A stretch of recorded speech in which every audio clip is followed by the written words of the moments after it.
अस्सलामुअलैकुम दोस्तों, मैं हूँ अयान और आप सुन रहे हैं बच्चों का पॉडकास्ट। आज मैं आपको एक ऐसे सवाल का जवाब देने वाला हूँ जो आपने ज़रूर सोचा होगा।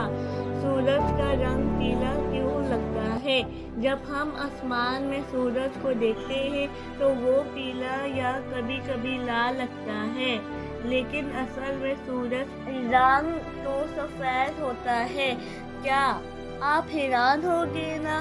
सूरज से निकलने वाली रोशनी में 7 रंग होते हैं, जैसे रेनबो के।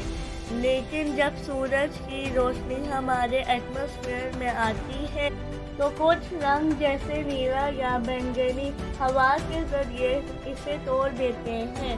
सिर्फ पीला और लाल रंग हमारे तक पहुंचता है। इसलिए सुबह और शाम के वक्त सूरज हमें लाल या नारंगी नजर आता है और दिन के दरमियान पीला लगता है। ये सब हवा के अंदर होने वाली रोशनी का खेल है। हैरत अंगेज बात है ना?